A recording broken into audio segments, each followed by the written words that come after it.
It's Friday! And it's a nice day for a white wedding. Hot topics.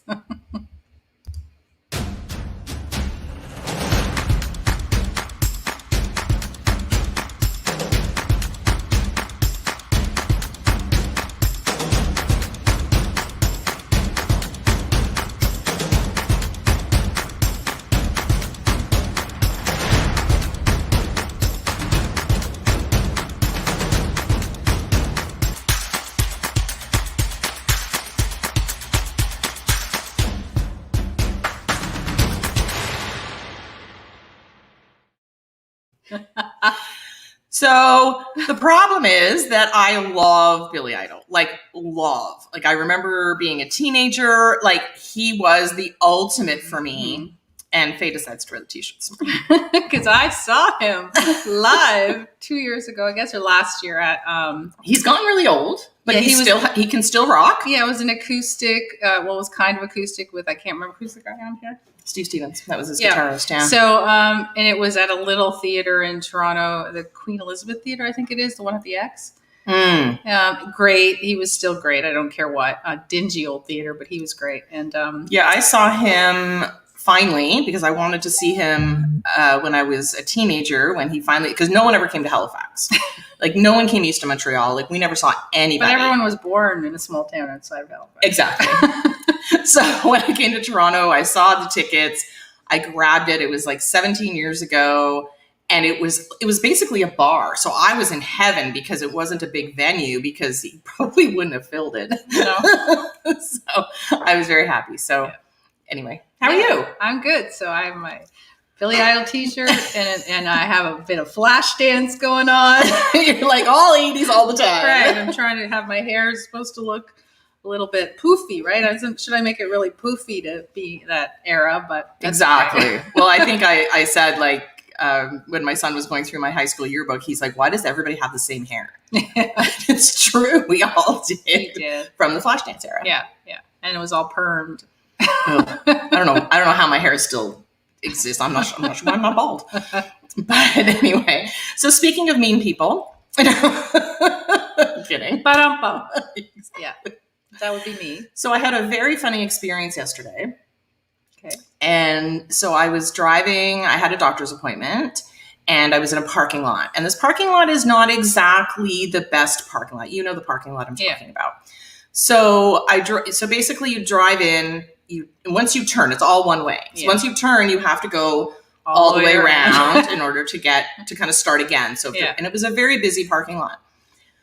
So I turn right again, and there's another corner that I would have to then turn. It was kind of weird. It kind of goes like this. Yeah. It's a weird shape. But anyway, there's two cars at a standoff. And unfortunately, one of the cars was going in the opposite direction. So they were in the wrong way on a one-way. So, but she was like, here's the corner, and she was here. So there's another car that's trying to continue to go. But the interesting thing was watching these two people, very interesting personality types. So you have there was a white van and a black car, just keep it simple. The white van was doing everything. I mean, everything in her power. There was an obstacle in her way, and she was doing everything in her power to get around it. She was backing up. She was trying to go straight. She was trying to angle, like, everything she could possibly, like, I watched her because I was there for 10 minutes and I'm stuck. So I almost had to call my doctor and go, I'm going to be late. I'm in your parking lot. I'm here, but I'm not here. So watching this woman, and this other one in the black car was, I don't know whether she was paralyzed. She just refused to move. Refused. All she had to do, again, for 10 minutes, I watched this, because I couldn't move. I finally got out of my car, but anyway, later. So I was like, all she had to do was move her car, which she was going in that direction anyway. Right. All she had to do was move her car a little bit forward, and there would be no problem. She was just dumb. Or stubborn. Well, or a bitch. Or all three. But I couldn't figure out why she was like, I don't know whether she felt like she was in the right. She had obviously made a mistake, which is not a problem. Like, mistakes happen. We all forgive them. Absolutely. But there's people. So then I started thinking about the two types of people in this world. We have the one who faces an obstacle. I'm being very philosophical this morning on a Friday. The one that was facing an obstacle, and she was doing everything that she could possibly do to maneuver around the obstacle. She was trying everything in her power, and she wasn't giving up. And then you have somebody who's made a mistake and is literally stopped. Right. She's not moving. There was 1,000 things she could have done. She could have gone backwards. She could have gone forwards. But just staying there in one spot and not doing anything was not helping the situation. Maybe she just didn't know what to do. Right. So when you make a mistake and you realize, like, again, she was going in the wrong direction, she didn't know what to do. Right. So she literally was, I don't know whether she was paralyzed, like with fear. I don't know what the situation was. So I had to get out of my car because I was exhausted. I was going to be late. So I was like, okay, something needs to happen here. Mm-hmm. Like, they're obviously not able to maneuver this situation. I was trying to motion to the girl in the black car to move forward, but I don't think she could see me because it was a little bit of a darker parking lot. Right. So I got out of my car, kind of went over so where she could see me, and was like, I will guide you forward. So she moves forward, and she was able to get, because I had moved my car over, so it was no problem to get by. So she ended up getting by mine. The other girl was on her way, and I could get to my parking spot. Good for you. Did she thank you? Not even a look, not a glance, not an acknowledgement, nothing. But the other girl was extremely thankful. So they're just, there's some people it's in the world, interesting. I just call them, they're miserable people, right? Everybody knows who, and if you're one, you know who you are. They're just miserable, no matter what they do, what you do, nothing makes them happy. Nothing, they never are helpful. You see them in the grocery store line. They're the ones who are cursing you out or butting in or doing something. It's like when we were in the grocery store that day, and this gentleman started yelling at us said we weren't in line, which we did. Which we were, exactly. But he was just miserable, and miserable people just take it out on other people. So I can't stand it. It's my biggest pet peeve is that whole miserable person, right? So it was so interesting to me. Sorry, I'm just in the middle of a tech thing. So you continue to talk for a second. So I was going to talk about two different people as well. Oh, really? I was. And so here's my take. So we are up here at the cottage together, as you guys can see. And there's a bay here that we're on in Georgian Bay, and this is called Thunder Bay. And not Thunder Bay up north, Thunder Bay Beach. And there's a cove, and there's three sides to it. There's Center Beach, there is West Shore, and then there is Silver Birch. And depending on where you are, you get different sort of views. So if you are on one side, you get the sunsets, right? You get the sunsets, and they're stunning. The other side, you get the sunrise. Right. And in the middle, you kind of get a bit of both, but, not exactly clear. So you're either a sunset or a sunrise person. And sometimes people don't know that when they're buying cottages or they're buying properties. You have to know who you are, because you're either a because if you don't know who you are, you might end up in a property that you hate. So for me, I'm a sunrise person. I get up really early. It's really bright here, by the way. It's very, very bright in the morning. I love the fact that it's bright, because I'm up anyway. So I got up this morning at 4:00. I was watching a webinar by 7. I guess I went into town to grab some groceries. I was asleep. But I'm a sunrise person. I love my house flooded with light in the morning. Some people, and then for sunsets, I don't really care that much, because by the time sunset rolls around, I'm a little bit tired, and I just like to mellow and chill, and I don't really care. Some people sunset, they love it, because that's when they really get it energized. So you have to know what you are. So are you a sunrise, or are you a sunset? Or are you a Center Beach? I'm a sunset person. Right. So I find it a little challenging to wake up with a whole lot of brightness. Yeah, very bright. I'm trying to find the spot that's not. You literally sometimes have to wear sunglasses when you're getting your breakfast ready. Yeah. And I love the sunrise if I get up that early, but I've never been an early person. The only time I've seen the sunrise is when I've been up all night. Back in the day.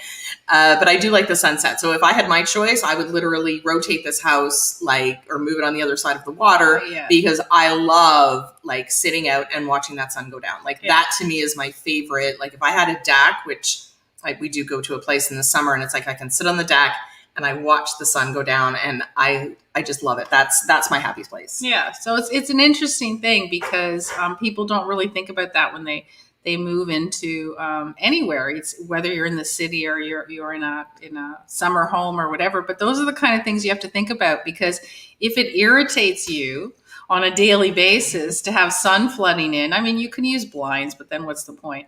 Then you shouldn't buy the place, right? So you have to look at kind of those things in all aspects of your life, right? Sometimes you're like, I really, oh, this is a great deal, I'm going to buy it. But then when you think about it, you're like, will I really use it? Does that fit my lifestyle? Does it fit my personality? So as I was driving this morning, there was nobody on the road. Shocking. There was no one in the grocery store. Shocking. And I even went through McDonald's to get a coffee. And like this McDonald's up here is like crazy busy, like probably 30 cars every time you go in the drive-through, and there was no one at the drive-through. One more time. Shocking.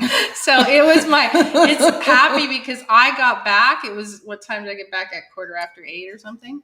I got back and I felt like I accomplished so much in like 1 hour and I was just ready to go. Whereas, everyone who's going to get up late and go into town later is going to be stuck with traffic and lines and everything else. So if you are a morning person, congratulations. Well, there is a lot of studies, obviously the whole saying, early bird gets the worm. Mm-hmm. There's a lot of studies that I see, like if you get up, there's sort of the 5 a.m. club, successful people get up really early and focus on what they want to do before they kind of get into their day. Right. A lot of people get up and do networking. We were talking about that yesterday, that there are breakfast networking events that start at 7. For people, again, to do that, they feel like they've accomplished, they've done, and then they can go on with their day as opposed to having to interrupt their day later or have it kind of take up most of their morning. Yeah. So there's a lot to be said. I tried one time to exercise at 6 a.m. See, I love for me, because I love getting up when nobody's up. Mm-hmm. I love when it's so quiet and you have the place to yourself. And at night, it's not the same thing because there is movement outside. Like even as we said, you like to watch the sunset, but there's a lot of activity at that time. Especially if you're on the water, there's a lot of activity going around. In the morning, there's none. So it's me and the birds. But again, it's productivity, right? Yeah. Like if you're a productive person, you do like look at all the stuff that you accomplished while I was sleeping. You were resting your brain though, so you could have a very full day today. Exactly. A lot of stuff to do today. Yeah. But you're right. And, I've just always been a night person, even though obviously now that I'm getting old, I think I'm a midday person. I kind of don't like to get up super early, but I also don't like to stay up really late. So I'm not sure what that category is anymore. Yeah. But that's okay. Yeah. But, morning it's an interesting, I'm not a big proponent of the 5 a.m. club, just so you guys know. 5 a.m. club is amazing. Mm-hmm. For people that truly, are get up early and do it anyways. And 5 a.m. club is basically, there's an app you can do and, you talk to other people and you're like getting ready for the day and they send you, reminders to get started. I'm all for it if you're a morning person. Right. But you cannot force yourself to be a morning person. I truly believe in going with your body's natural rhythm. So I don't try to get up. It's just when I get up. So it doesn't matter to me whether I went to bed I don't go to bed early. Let's pretend I went to bed at 11 or I went to bed at 1 or I went to bed at 3. I'm still going to get up early because my natural rhythm makes me get up. I cannot stay in bed till 8 o'clock in the morning. I can't do it. I'm sorry. I know. It's sad. But there's a problem there because I think what ends up happening is you feel like you should, again, we've, that word, right? Like you should do this because you read all the articles and blogs and what you can do. And Fay being, the business person that she is, wrote a blog or an article that said, like, this is my routine, this is how I'm successful. You start to feel, now she obviously, gave a context around it by saying, if you are not a morning person, then obviously you are not going to, that's not going to work for you. And right. I had a lot of people who, like, I've had different coaches in the past, not you, other ones. And that's what we're saying. Like, you should be like, if you feel like in order to be successful, you must get up at the crack of dawn. No, that doesn't work for me. It never has worked for me. I know myself. For me, like, working out at like lunchtime works for me. Yeah. I ease into my day. We all know that. I like to do that. I'm extremely productive from mid-morning to like late afternoon. Like that's my sweet spot. Yeah. So I know that about myself. So now I don't feel guilty about the fact that I can't get up at 6 or 7 o'clock to do a workout, because there was one girl who just started doing some group classes, and they're at 7 a.m. They're literally down the street. And she's like, hey, do you want to join us? No, no, I don't. But I own that now, and I'm okay with it. Whereas before I'd be like, oh, but like, am I wrong? Like, you almost feel like the way that you are is somehow wrong because you're comparing yourself to others. Because a lot of the books out there will tell you, like, some of the biggest people, they all get up at 4 or 5 and they do the same routine. A lot of people, they, get up at 4 or 5, they work out, they do a little prep for the day, and then they're on journal or but whatever. But that's, it's just a handful of people. But if you actually, did a survey across all kinds of successful people, you would find is very different. Yeah. And depending on what you do, I mean, creative people don't generally like to get up early. Creative people like to stay up late. So, right. So, it has something to do with, a natural rhythm, what you're doing. And that's what you have to pay attention to. It's not any different than, we talked about what foods make you feel good, all that kind of stuff. It's the same thing. It's like, if you know when your most productive time of the day is, then accept it, acknowledge it, accept it, and do it. So if you think you work best from 12 o'clock till 8 o'clock at night, that should be your schedule. If you work like me, I work best in the morning. So I am very happy to start at 6 in the morning and go till 3. After 3 o'clock, I always tell people, like, after 6, I don't like to make decisions. But after 3 o'clock, I start I'm done for the day. My brain hurts. I've been thinking too much. Never have coaching calls, do any of that stuff after 3, because I can't do it anymore. But you have to know who you are in order to actually understand your rhythm. But you also, if you're working with somebody like Fay and myself, we have a lot of stuff going on with different businesses and stuff like that. So I have to recognize when I wake up and I'm here, I roll out of bed, and I've been up for hours and I have all these ideas and let's talk, and I'm so excited. I'm like, coffee, please. However, in the opposite end of the day at 3 o'clock, I'm still at my prime. And I'm like, oh yeah, we can do it. I'm still doing this. And oh, what do you think about this? And she's starting to come down. And I always say, tell me in the morning. Exactly. So you also need to know that about yourself. So we know that literally between like 10 and 3 is perfect. Perfect. We know, like, so I can ease into my morning. We can have those conversations between those hours. She waits for me, but then I can continue past, when she's starting to shut down. So our hours are slightly shifted. Yeah. But we know each other's rhythms and stuff like that.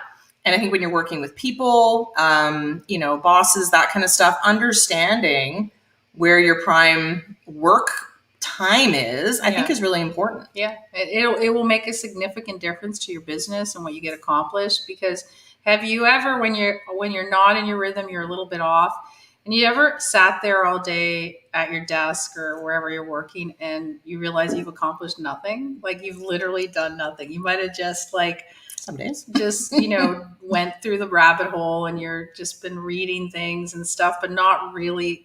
And then sometimes you look up and you go, really? It's been 4 hours and I didn't do anything today? Like, nothing? Yeah, it's amazing how little you can do sometimes, because there is busy work. Yeah. Right? So you do feel like, and I think there are days where I wake up and go, you know what? I'm not going to be as productive today. Today is not a figure things out and, make new things work together. There are days where it's like, I need just sort of some of that monotonous busy work. The busy work still needs to get done, but it doesn't involve a lot of thinking. Right. I'm wondering who those two girls in the parking lot yesterday. I wonder if they were morning people. Probably one was morning and one was evening. And they weren't syncing, right? One was sunrise. You can just call yourself sunrise or sunset because those are nicer names. Exactly. Are you a sunrise person or are you a sunset person? Or are you Center Beach? That would be both. Yes. That would be both. You get the best of both worlds. All right, I'll have to think about that one. All right, so put in the comments. Let us know. Are you a sunset person or are you a sunrise person? And you're a Billy Idol fan. And absolutely let me know if you're a Billy Idol fan. So what do we have going on? So tonight... Yay, we're going to New York. So exciting. So we're having our dinner in New York steak, New York cheesecake, Manhattan, which I'm very excited. Actually, I haven't tried the Manhattan before, so I'm very excited about that. Very good.